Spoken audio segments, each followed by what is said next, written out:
Welcome to Regulatory Rambling. Our podcast is brought to you by the University of Hong Kong's RegTech Lab, the HKU SCF FinTech Academy, the Asia Global Institute, and the HKU edX Professional Certificate in FinTech, with support from the university's Faculty of Law. I'm your host, Ajay Shamdasani. In our initial spotlight section today, we'll be speaking with Raoul Montgomery and Kirsty Crean of executive search and recruitment firm Arion House in Hong Kong about hiring trends in the legal and compliance space post-Chinese New Year, a time when many professionals decide to pursue new roles, in some cases, entirely new careers. Following that, we'll have a chat with Brian Yeung, Interactive Brokers Hong Kong-based General Counsel and Head of Compliance for APAC. But first,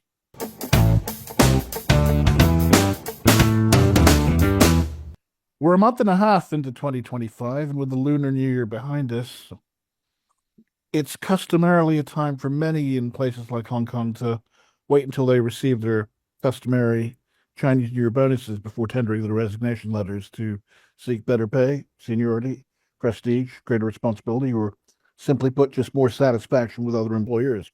And the legal and compliance space is no different. Based in Hong Kong and London, Arion House is a top-tier provider of executive search and market intelligence services, specializing in regulatory compliance, ESG governance, financial crime compliance, legal, and risk management. And with us today, we have Raoul Montgomery, a research consultant with the firm, along with Kirsty Crean, Arion's director for the Hong Kong office. And Raoul and Kirsty, thank you so much for joining us today. Thank you so much for having us on. It is an absolute pleasure and an honor. You know, having followed the podcast for some time now and understanding some of the incredible names that you've had on, we're clearly doing something right and having been invited. So thank you so much for the platform and for having us. You're too kind. And your firm's reputation, precedes it. So post-Chinese New Year, what do you see as the hiring trends in the legal and compliance space in Hong Kong? And I don't know if you want to extend that to elsewhere in the region, Singapore, but I mean, mainly because we are based in Hong Kong. We have definitely noticed an upturn, particularly after last year. Hiring throughout 2024, specifically within the investment banking space, was probably best described as cautious at best. The good news, however, is that this was in part cyclical. It's a trend that tends to reemerge during every US presidential election year. Firms essentially like to sit and wait before they can assess their hiring needs on the basis of any federal amendments to financial or regulatory policy. That being said, though, we finished the year very, very strong and are happy to announce that 2025 has started very, very busy. We have our best pipeline for some time going into quarter one, and there generally does appear to have been a significantly positive shift with widespread confidence in future opportunities within the region. Something we've noticed in particular since COVID is that people are avidly choosing to come back to Hong Kong following an exodus of sorts after 2020. The reality is that Hong Kong offers so much to candidates, both on a professional and a personal level, that people are once again realizing that it is one of, if not the best cities on earth to live and work. Interestingly, though, however, what we have picked up on is that while Hong Kong is undeniably getting considerably busier than it has been for a number of years since the pandemic, there has been a noticeable shift in hiring trends. Things are definitely different, and we're sort of, at least for the time being, in the middle of a new normal of sorts. As stated earlier, the investment banking space, at least for the time being, is relatively quiet, with the exception of a few very, very key hires at senior, if not at CCO level. However, it's very important to note that areas such as the insurance space, wealth management, family offices, as well as high-frequency trading and crypto firms remain very much in growth mode, to say the least. And they are eagerly seeking out talented professionals across the spectrum and at varying degrees of seniority. Similarly, there is a growing demand for candidates with experience in sanctions, investigations, as well as regulatory litigation. So, in summary, we may not be seeing the value of work as we were pre-COVID, probably about 30% less than maximum capacity post-pandemic. I mean, pre-pandemic rather, but there has undeniably been a massive rise in hiring with a significant market for high caliber legal and compliance professionals, both in Hong Kong and in Singapore. So it is looking up. 2025 so far seems to be a very, very busy year, and we're very much excited. Yeah, I mean, in terms of that question and sort of looking as a whole post Chinese New Year, I think, you know, we feel an element of positivity. And I think looking back a year ago, the market felt a lot more cautious, and you know, I think we're starting to see a real variety in terms of opportunities that are becoming available in Hong Kong, but also Singapore as well. Yeah, I concur with that, because about this time a year ago, from the recruiters I was speaking to, and certainly some of the smaller outfits, they were wondering what they were going to do next. Some of them were telling me, were it not for the work I'm getting from Indonesia or India, they were like the local market, they said, would dried up, and they were being told to focus more on the UAE because that's got a burgeoning fintech crypto scene, and lawyers are needed for that. But I'd like to come back to something you said, Raoul, that sanctions. I mean, for the longest time, sanctions was viewed as an adjunct of AML, KYC, CTF, but it seems to have just spun off into a specialization and a profession in its own right. Is that the sense you're getting, that they genuinely want people who know sanctions inside and out? You're actually exactly right. You're right on the money insofar as sanctions are concerned.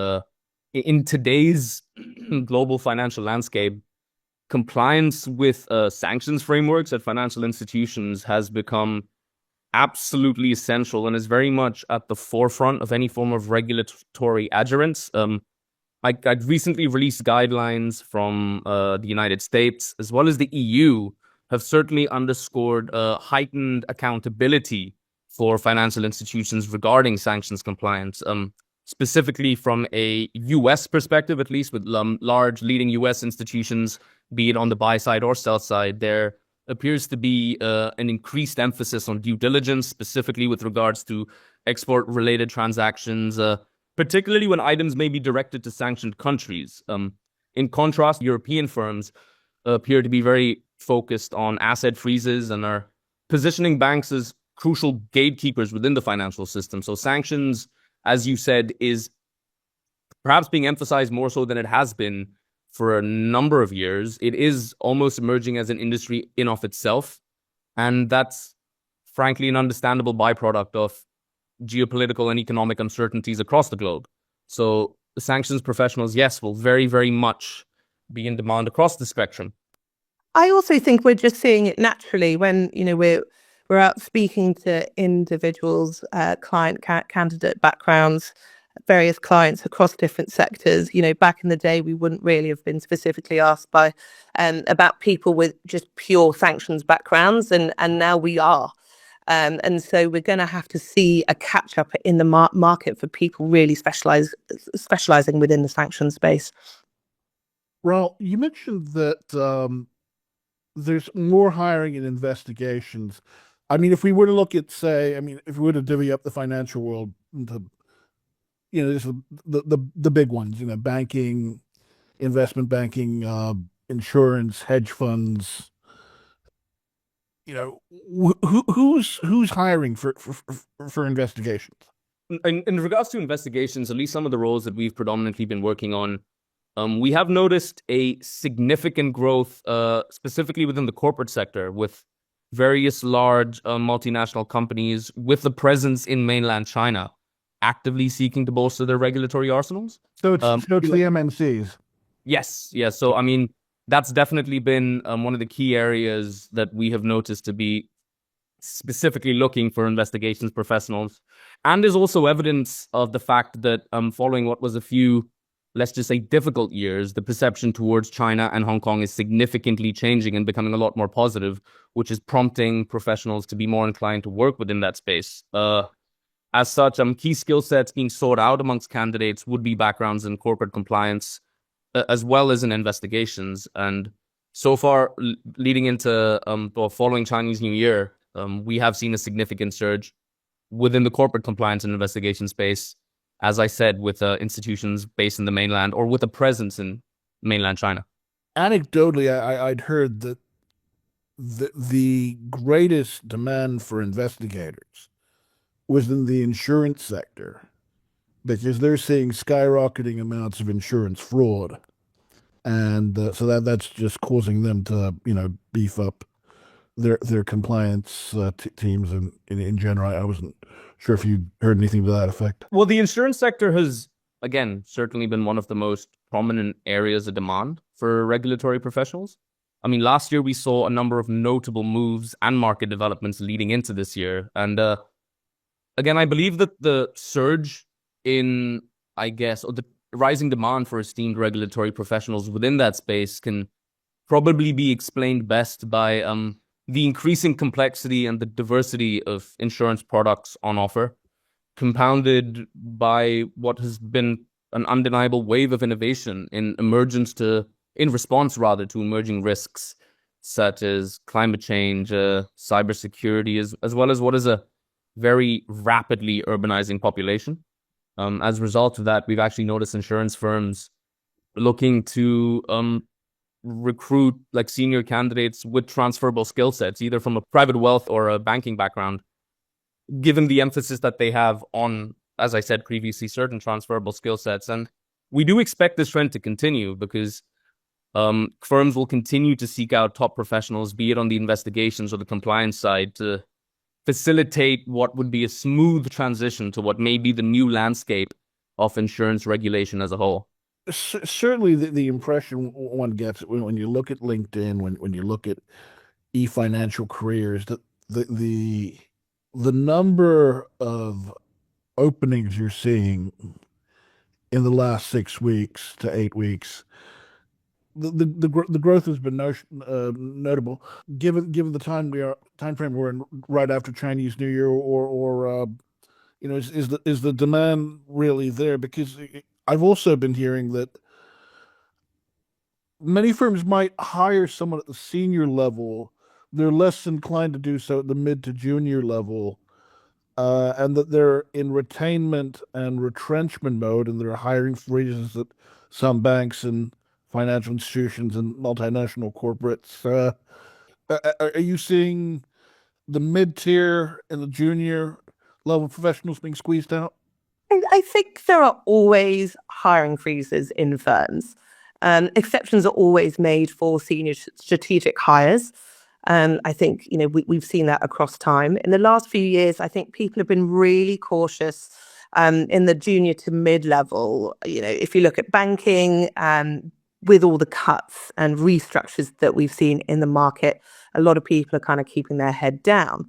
And so we've seen a little less movement within that space, but with senior compliance hires happening and also several regulatory investigations happening across banks, crypto and wealth, a lot of the junior to mid hires are going to be naturally made off the back of this. They need more feet on the ground. And I think also, on a side note, with what you're saying about sort of that mid to junior level, I think firms are starting to recognize that they need to invest a little bit more within that space or within that level of talent. That may be as a result from noticeable change in work culture.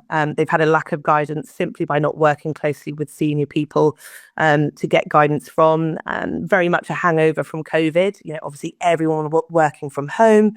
So I think we're just going to see a real active focus in moving forwards, improving that part as well across firms.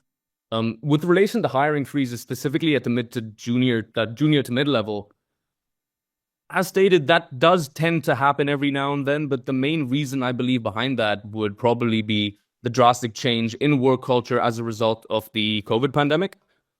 Simply put, junior to mid level candidates, and I think this is something that everyone will agree with across whatever professional field they are in, is they benefit very largely of exposure to seniors, people to learn from. And for the longest time, particularly in Hong Kong, remote working arrangements did not necessarily allow that to happen. But there has been a change. And if you're working from home every single day, it's obviously difficult to make an impression or to learn from your seniors. But that has changed. Firms are, again, at the very least, going into a more flexible approach to working. So having done that, hiring freezes for junior to mid-level ranks will definitely come to an end, if not entirely. They just needed exposure to seniors.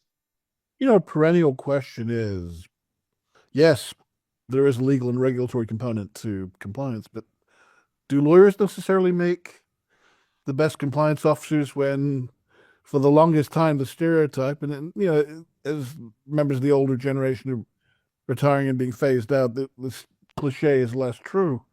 For the longest time, the stereotype was it's a place for burnt out lawyers and accountants, and or it's seen as the plum retirement job for former military, law enforcement, intelligence types. Well, there always will be a number of individuals from those backgrounds who want to move into a more in-house space, but I feel like it generally speaking depends entirely on their personal preferences based on what they sort of want from their career. A lot of legal professionals may opt to move into a compliance space, potentially even for a new challenge. We speak to a number of lawyers whom potentially look for ways by which they can sort of expand their own professional repertoire. So I feel like the general consensus of it being as you said, retirement home, that perception certainly has changed. And obviously the sort of preferences which they look for within candidates, be they senior lawyers or senior compliance officers, has evolved. A lot of the old guard, so to speak, will potentially even be expected to have a greater degree of, for lack of a better word, soft skills than they previously would have done. So the industry in that sense is certainly changing, and priorities, specifically for a lawyer to move in-house or into compliance, I believe that it may just be a case of people wanting to find new challenges. Compliance and regulation now is probably more exciting than it ever has been. Firms are trying to find a balance between innovation and oversight, and senior professionals who understand the dynamics and the intricacies and complexities of regulation are certainly the best way to go about doing that. So perceptions in regards to lawyers moving into compliance, specifically, again, within sanctions and digital asset space, have drastically changed because of the evolving nature of the industry. And we can see a clear shift towards hiring candidates with mix of skills. So tech, law, and compliance. We don't really get requests for just sort of one singular skill set. I think the market's changed. We're looking at higher caliber these days. And so we really do see a bigger breadth of expectation now for your compliance officer. Is a law degree a prerequisite, or is it fair to say that there are individuals from other walks of life who have equally enriching backgrounds and would make perfectly competent compliance officers? Given the nature of a law degree, and I can say this as someone who is currently in the midst of completing one, is that, again, to re-emphasize what I said about transferable skill sets, is that a background in law and a background in having studied law certainly will put you at an edge, or give you an edge in regards to a career within the compliance space, because you do understand the nuances associated with policy, why policy needs to exist the way it does, and it definitely does warm you up, for lack of a better word. But what we have noticed in today's sort of hiring market is that there is a far higher emphasis on soft skills than organizations had done previously. Compliance is now understood as a critical risk to companies. So as such, hiring, particularly at the executive level within the APAC region, is now perhaps more than ever centered around a balance of both IQ and EQ. So soft skills and the ability to the desire to want to learn and a distinct interest within the area of work is something that people do look after. Communication skills in particular. And irrespective of the background you come from, so long as you can demonstrate a transferable skill set, which law does allow you to do, then I think that it's an incredible time to sort of go into regulation as a career, or to think about sort of entering into a regulatory career, so to speak. I think the world as well of compliance and financial crime as a whole is changing, and a little bit like you mentioned before in terms of the increase in sanctions and that becoming almost a beast of its own. Similar with the backgrounds that we're looking for. I mean, legal or law backgrounds are always going to be very appealing within the compliance space, but we also are seeing a bigger diversification in terms of roles within compliance and financial crime, which will inevitably require different backgrounds coming into them. Increasingly, the crypto space, the fintech space, is looking for compliance officers tailored to its needs. And I'm wondering if you've been doing what might be called plain vanilla compliance at a mainstream financial firm, how easy is it then to become a quote unquote crypto compliance officer? How much remedial education, how much training is needed for them to come up to speed? How do they bridge the gap if they're entering a new arena as a compliance officer? Because clearly it's an emerging space, and they need to understand the firm's underlying business. So I think if you're looking at people that maybe come from sort of a traditional banking compliance background, obviously you're moving from a highly regulated space into a space that is really essentially catching up in terms of the regulatory side. I mean, obviously Hong Kong is rolling out its new crypto licensing regime as we speak, increasing the need for regulate cryptocurrency. Obviously the SFC is even expanding its workforce, creating 50 new positions focused purely on crypto regulation. So realistically, they're going to want to bring on individuals from those highly regulated places to help almost preempt and prepare for these changes in regulation. But I think, when it comes to looking at crypto as a whole, I think there's a culture element that comes into it as well. And I think that's something that is always going to be an adjustment from whatever background you're moving from, whether it be banking, insurance, etc. There's always going to be a time for you to adjust to the new regulatory expectations of that space. So how big is the learning curve then in terms of their ability to transition from compliance in a more mainstream traditional financial services environment to something that's more cutting edge like crypto? I mean, honestly, it's a little tricky to quantify, but I'll try and put it in sort of basic terms. I think some people are more tech savvy and take to it more easily than others.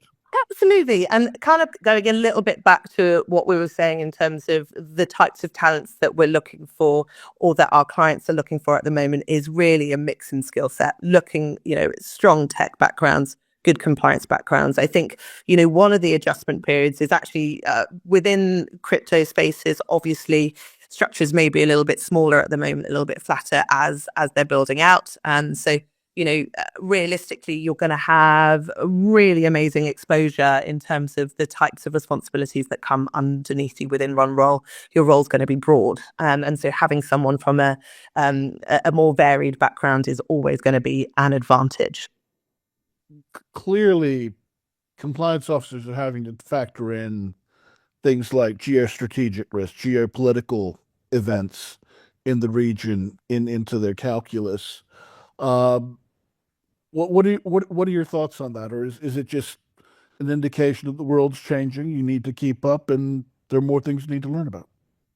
I actually think that's a great question, and is again incredibly topical, particularly like, as you said, given just how much the world is changing and how much regulation is changing.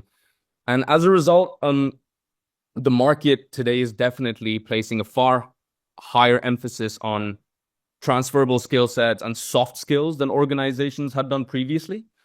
So as stated, regulatory compliance has now emerged as a critical risk, which is discussed at board meetings across the spectrum of financial services.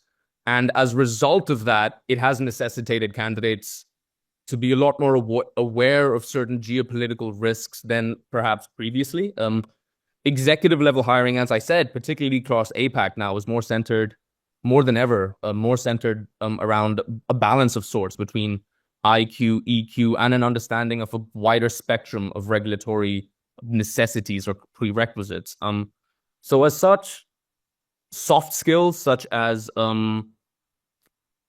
communication skills being at the very top, but a degree of business acumen, emotional intelligence, public speaking skills, as well as the ability to foster team chemistry in a positive work environment are probably the factors that, well, undeniably factors that hiring managers will look into for senior candidates. An understanding which would sort of allow them to approach the multifaceted approach to compliance as we are seeing today is a certainly like widely sought after skill set. Because moving forward, I find that the priority for financial institutions is to sort of achieve a balance of sorts between innovation as well as regulatory oversight. So the increased complexity and a documented rise in compliance costs, particularly post-COVID, has compelled institutions to try and accomplish more amidst a wider array of geopolitical risks. So there definitely has been an increased emphasis on candidates with a blend of skills within regulation, law, and technology, as well as an understanding of geopolitical risk to address the challenges posed by what is a evolving regulatory environment with the emergence of new industries such as digital assets and blockchain, as well as the emergence of cyber threats, climate change, and AI. In the time we've got left, is there anything either of you would like to say to our audience? I think as a whole, it's just looking at really the shift in the last few years at regulatory demand and what spaces have that. For example, the insurance space is the biggest growth area in terms of regulatory needs, and it's absolutely buzzing in terms of hiring, especially as we move into 2025. And a lot of that is due to growing complexity and variety of insurance products, especially across Asia. And along with that, a wave of innovation tackling emerging risks like climate change and also cybersecurity. I think mentioned as well before, obviously a lot of, when you look at the corporate sector, large MNCs with a presence in China especially are looking to bring on more regulatory staff, particularly people with corporate compliance and investigations experience, and obviously crypto as well, as mentioned. So I think one of the things I just want to highlight is really the breadth is getting bigger out there. Raoul, Montgomery, Kirsty, Crean, thank you so much for joining us. Thank you for having us. Oh, thanks so much.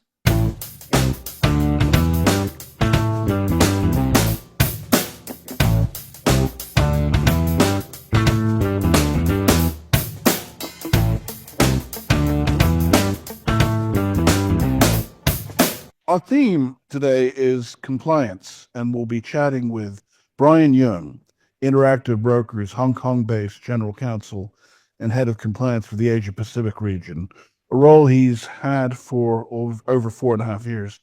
He's been with Interactive Brokers in the territory for almost 12 years, starting in 2013, starting off as its head of legal and compliance for APAC, excluding Japan. Prior to that, he was Instanet's APAC legal and compliance manager in Hong Kong. And before that, he was head of compliance for Australia for BGC Partners, based in Sydney. Having grown up in Hong Kong, he attended Yu Chung International School before pursuing his undergraduate degree in commerce, accounting, and finance at the University of New South Wales. He ultimately attained his Juris Doctor degree from Sydney's University of Technology, and is a solicitor. He's admitted to the Supreme Court of New South Wales. And with that, Brian, thank you so much for joining us. Thank you, AJ. Thanks for having me. Tell us a little bit about yourself, the interesting things I didn't mention, about what compelled you to be on the path you're on, why Australia, why law, and ultimately why compliance. Sure. Well, it's a very long story. Migrated to Sydney as a kid, as you said. After studying Yu Chung, I went on with my family, which a lot of Hong Kong people did back then, and then migrated to Australia. Started my legal compliance career around 2005 at one of the Australian leading brokerage firm. Stayed there for 4 years and then had various jobs. And then in 2011, I decided to move back to Hong Kong to pursue I guess hopefully a better direction for my career. And I moved back in 2011. That was the same year I got married, and luckily I have a very supportive wife. That's also Congratulations. We're still happily married, by the way. So that's a nutshell. In terms of where I've been. In terms of what attracted me to legal compliance, right? As you said, I started a commerce degree, graduated from UNSW. I actually started to do a actual study degree, right? But halfway through it, I figured the math was too hard for me. So I had to take a step back and look at what I would want to do. And back then, accounting and finance was made sense in terms of the courses that I've done so far. But then that was around 2001, and I'm not sure if you old enough to remember that, but that was around when the Big Five consolidated in the Big Four, when Anderson Yeah. went down, Around soon, Sarbanes-Oxley. yeah, Yeah. all that, and then the job prospect of account finance graduate would be pretty dim. So I had to look at what else I want to do and how do I establish a career. And I've always had interest in law, and mainly from watching all these TV shows like Law and Order and Boston Legal, fancying how good a lawyer can be. So I then, as I changed my major, I also applied for postgrad law degree at UTS, as you mentioned. So that's how I got into the path of law. And since I graduated, I with my commerce background, I figured rather than working in a law firm, I wanted to something more practical, right? So and being in the in-house legal and compliance team made sense because of the fact that we rather than just giving advice on legal interpretation and providing guidance on what to do, a legal compliance professional actually on the ground doing an interpretation as well as implementing the policies and procedures as a result of those interpretation of those laws and continue ensuring its enforcement. So but the practicality of the compliance role really attracted me, and that's how I got in the industry, and here I am 20 years later. If you look at yourself, I mean, specifically though, with Interactive Brokers, well, what would you say, given the nature of the role you're in now, and the things you're responsible for, the oversight that you have for the region, what are the biggest challenges that you face on a recurring basis? So this is a bit of background. Interactive Brokers is an online broker, right? So we like to call ourselves the pioneer of electronic trading. So by that, we're very fintech focused, and although we may not fit perfectly into that, but I think we're very fintech focused.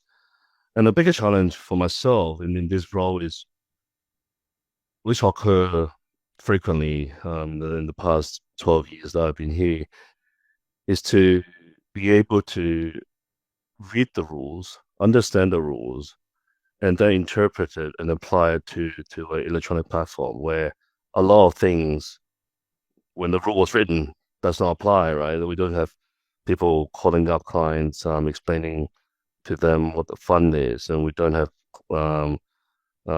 advisors calling up clients doing their stability checks and etc. Everything we do is on the platform. So one of the most challenging thing, not the challenging thing for my 12 years here, is to understand the rules, understand the intention behind the rules, understand what the regulatory expectation of the rules, and then applying it in a programmable way, so that we can and then be able to explain that to the regulator so they understand what we're doing. And although sometimes it may not be to the letter of the law because the law is written for another purpose, so to speak.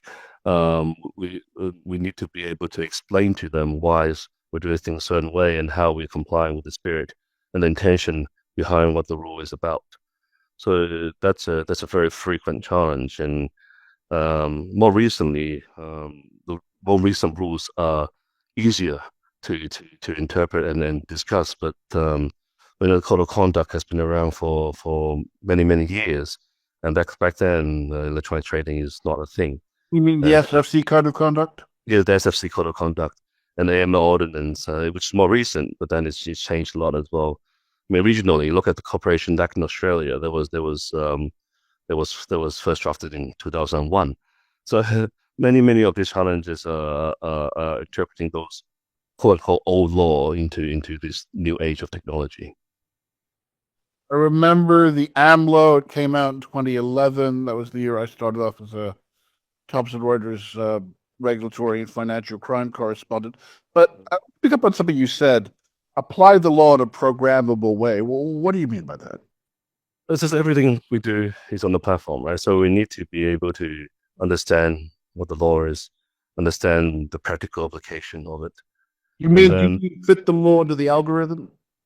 Yeah, no. To explain it in a very precise way, like kind of what lawyers are required to do, but in more detailed, and then understand what you can do electronically, right? And sometimes we require to do suitability, for example. A lot of suitability requirements are written in a way that they expect, where a person sitting in front of a client, ask them question and do assessment, and then maybe sometimes provide advice, and through a human judgment, they determine whether the client is suitable for XYZ product, right? But for us, we need to make sure that it's able to be done on the platform, and then we ask the right question, and the platform get the right reaction, and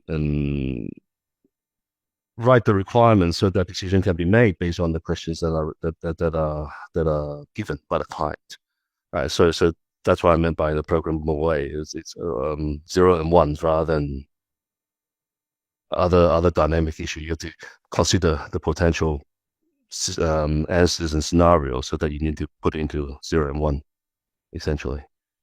Yeah. Not everything in the law, not everything in real life can be categorized in such a binary 0 and 1 format. I brought up the issue of challenges because, based on the recruiters I've spoken to, what they've told me is that amongst the highest turnover rate at many institutions are compliance officers, and not just. And part of it is because they're in high demand. Experienced compliance officers are in high demand, but also because of the stresses of the job. That at certain banks, even a small bank, for example, will have a certain number of transactions, and on a good day, the compliance guy can leave later on the evening, same day, once all the transactions have cleared. Not infrequently, it might be late into the night that same day or in the early hours the following day, but they can't leave until the transaction for that day have cleared. Highest turnover rates, they say, are in compliance. But within compliance, the highest turnover rates within compliance, they found, are in AML, KYC, CTF, sanctions. And I guess what I'm wondering is, why is that? Why is compliance so overworked? And why particular are financial crime professionals being so overworked? The area of law has been developing constantly in the last 10 years. And as you said, MLAW came out in 2011. And then ever since then, there's a lot of changes going on in the world. And financial crime compliance is one of the area that of compliance where the rule constantly change. Like look at sanction compliance as well, which is part of financial crime. The sanctions rule in last 5 to 6 years have changed a lot, and it takes a lot of effort, I guess, for a financial crime professional to dive in and understand the requirements from the US, from China, and etc. and then digest it and then apply it. And then even for us, we do things very automatically. But the amount of time that we need to spend manually to look at financial crime issues is relatively high because a lot of the decision, as I said, is non-binary, right? So that requires professional judgment, professional assessment of things, and that is why those people are in high demand. And that's also why I think it's a very stressful job because it requires constant digestion of new rules, new changes, new sanction lists, and a lot of those things really needs a human eye to look over. Even for just basic KYC, AML, you look at the documentation, you look at the IDs and etc.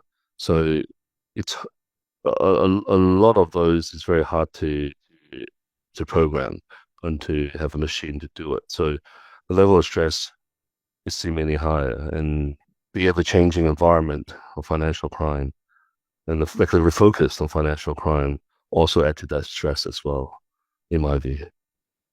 Indeed, I mean, people have made clear to me that sometimes maybe you're more content to just be at a smaller or mid-sized financial institution, making what, maybe between 1.8 and 2.5 million, and along comes someone and you're, I don't know, they're offering you 20-30% premium.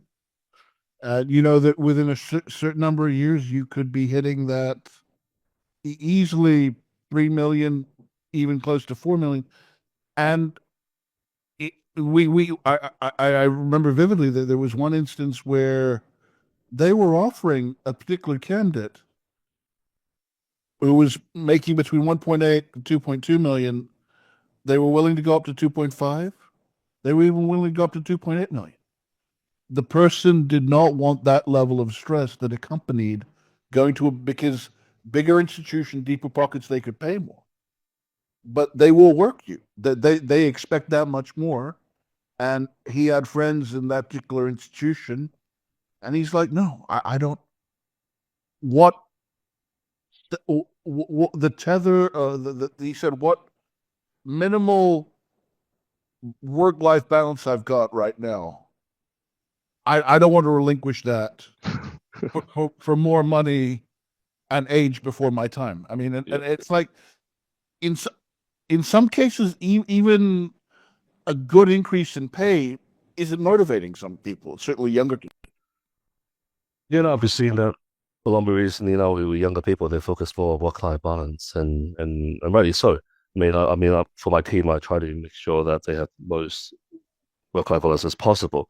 But to your point about bigger institution, right? The bigger institution, the financial crime requirement is not solely restricted to Hong Kong, right? They need to consider the head office requirement, which is most of the time the UK or the US, and then on top of that, on top of the Hong Kong requirements, they need to apply that. And then the bigger institution also have a lot more different department with different potential transaction, and internal policy may need to be stricter than what the rules requires to ensure sufficient control of the financial crime unit over all these different type of potential transaction, potential client type. And not to, at least to say the client of the larger institution are more complex clients, and the time you need to do spend to do KYC and AML on these clients, it's already substantially more than what you say for a small comparatively smaller firm where the client more simple and more direct, like individuals or just normal companies. So yeah, I've heard that as well. A lot of people would prefer work-life balance than more money to go to a job where they basically will not see their family. Interactive Brokers is global. To what extent is it a challenge then for you to take guidelines that are handed down to you from your head office and to implement them into a local milieu like Hong Kong? From IB's perspective, I think my because of the fact that a lot of things it's automated, it's relatively easier to make changes and to align the requirement from different jurisdiction, and it's an overarching rule of certain things, and depends on which jurisdiction have higher requirements, then we'll apply those. And to a degree, the automation of our compliance team has helped a lot with the work-life balance, because we can rely upon the automations to do a lot of checks and balances for us, and we just need to make sure that those check and balances are working. And then when there's new things coming through, we just need to adjust the relevant component of those checks to ensure that we continue to comply with the rules. So that's why I've been here at IB for 12 years, right? I think that the work-life balance here has been great, and now even with work from home policies, it's even more flexible. Like I can often finish up here at 6 or 7 o'clock, go home, put my kids to bed, and then dial in again for other meetings I need over the US. That is wonderful. I mean, you're very blessed. Yes. Your counterparts in the profession. Yeah, no. So one of the I was going to say one of the biggest challenges that I don't face currently, but then I did when I initially joined IB was there was no Teams, there's no other communication tools but to dial in on the phone, and you usually have to do that in the office because of the secure line and things like that. So now with Teams, it's just a blessing. I mean, one of the best things that come out of COVID, if there's anything good coming out of COVID, is the tools that we have to work in different places now. It's just so much more options there. How do you think your life would have turned out had you gone into private practice? And then the pressure would have been the perennial billable hour, right? Did I hit my target? 1,600, 1,800, 2,000 billable hours a year. I mean, when you're starting out, maybe you're probably taking home a third of what you bill, and by the time you reach a certain level of seniority, at best, half of what you're keeping half of what you bill. I mean, how do you think your life would have gone had you gone that direction? Well, I choose this path, right, because I didn't want to go through that path of billable hours, but that's a personal choice. I think there's a lot of prestige in working in private practice, which I value, but I think I value work-life balance a bit more. And as I said in the beginning, the challenge of seeing things through, it's a bit more enjoyable than just sitting in private practice and advising the clients. Well, other than if you look at litigation, you can see the whole case through. But if you're financial services advisory, you would literally just advise the client on transactions, and sometimes you may be involved in this to see it through, but most of the time you are advising them on the rules, the requirement, and then they take it away and they drive with it, so to speak. So if I were in private practice, I think I would have left very early on, because frankly, personally, I think that's a bit boring for me in terms of just advising and not driving the whole thing through. And prestige aside, I mean, there's obviously prestige there, being a partner of a metric circle firm or something, but that's not to come with. That's a lot of challenge. As you say, you need to come up with a lot of billable hours. And on top of that, there's a lot of client meetings that you have to go to, and whining and dining clients to make sure they remember you and know who you are and talk about your skill set. A lot of them is not even on the billable hours. So, Right. so Totally, that you might work 70 hours a week, and you find out, if you're lucky, 60, more than Yeah. look at 50, 55 hours of bill. yeah, something like that. So once you reach the management senior associate level, you need to do a lot more of that. And that, as much as I enjoy a drink after work, but I sort of prefer that with the people that I usually hang out with, and not to do that with client. But that's why I'm not in a sales role. and working for practice, you need to have that kind of skill as well. And firstly, I don't have much skill in terms of being a sales. certainly rainmaking, bringing in business, the social skills, seems to matter more. It seems to me in private practice, that and part of that, and the dark side of that is also office politics, which is part of the reason a lot of people run away from firms. Mhm. Also, a lot of the reason why people don't want to join large financial institutions, because there's more money, prestige, power, clout at stake, and so the office politics can be vicious because you're dealing with very strong egos, Yes. very domineering type A personalities. Yeah, there's a lot of them, and I've heard stories about politics. Luckily, I mean, in my firm, I think we're very minimal of that. Um, I think I'd be strive for efficiency, and I think we're very lucky that I'm not involved in office politics. But as any firm grows, as big firms, there's certainly politics out there, and some of the people that I used to work with, I hear stories about XYZ try to push the other person out. You want to be at that meeting because you need to be seen. A lot of those consideration, and then in law firms as well as big financial institutions. So I'm very lucky that we don't have that much of that. Yeah, I mean, when we look at shows like Suits, Oh yeah. it's not, people don't realize it's not that far from the truth. An aspect of the backbiting within the firm, that's very common. Certainly at your magic, especially at your magic circle, at your white shoe, blue blood law firms, as they're called in the States, that's pretty pronounced from what I've seen, having done contract work for some of them, been being brought in-house and having interacted with some of these people. But yeah, the stereotypes, the cliches are all too often very, very true. I'm curious though that, I mean, you chose the compliance path, and you've been at this for a while. Mhm.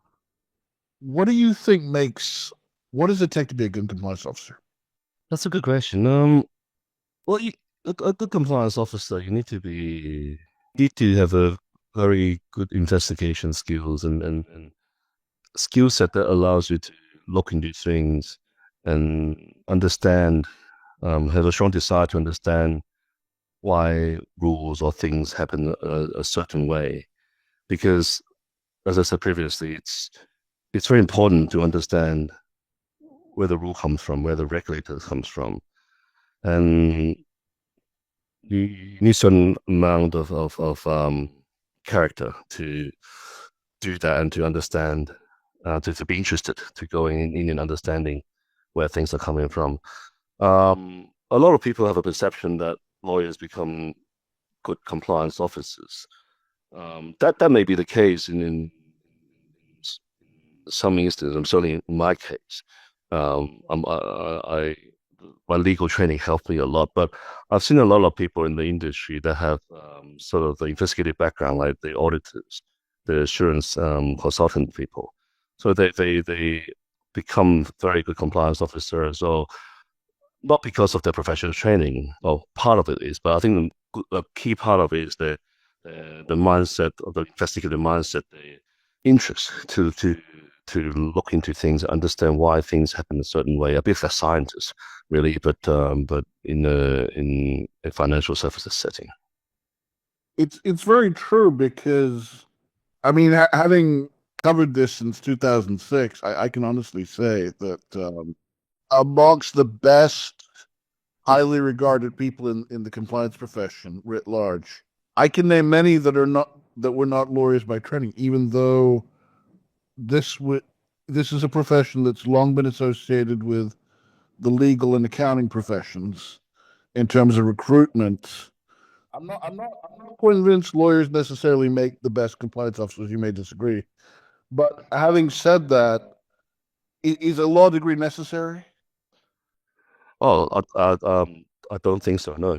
Um, a lot of traders become good compliance officers too. Yeah. So There's a legal and regulatory component, but the sense is you can come up to speed by learning on the spot and on the job, and that, you know, when it comes to investigations, certainly it seems the people who are former military interrogators, former cops, former intelligence types, they know how they're better at doing investigations and the type of interviewing that needs to be done in an investigation, which differs from what you would do in preparation for litigation, because their mindset is that of a cop's mindset, which is they put the blinders on and they think everyone's guilty. And so then you have to, you know, by deduction, you have to prove your innocence to them. But that approach seems to work well with the type of investigations that the compliance officer might sometimes have to do. Yeah, and cops make very good regulators as well. From exactly why the reason you mentioned, right? They're very good investigators. That they assume everyone's guilty, and as much as I don't like being on the other side of it, but I do think that skill set from being a police officer makes very good regulators as well as financial crime professional. Because of that skill set. And as you are probably aware, for over a decade now, we've run a very successful Master of Laws program in compliance at the Faculty of Law here at HKU. And we have many people, young and mid-career professionals, that pursue that degree so as to segue into a compliance role. Any advice you would offer them as they seek out a compliance career? Yes, I think key thing as to any other career is do it for the right reason. I think do it because you enjoy the work that come with it. Because as you say, Jay, although everyone strive for work-life balance, you don't necessarily get that. You need to enjoy what you do. I enjoy the fact that I interpret the law and then I follow through with things and the practical side of financial services as well on how to implement the rules and regulations, right? So you got to find what you enjoy and make that the reason of you to pursue a career in your chosen profession. And compliance officer can be tough, can be a tough job, but if you enjoy it, that makes it that much easier to go through a day. Brian Yeung, thank you so much for your time. Thank you, AJ. Appreciate it. And to our listeners, thank you. Until next time.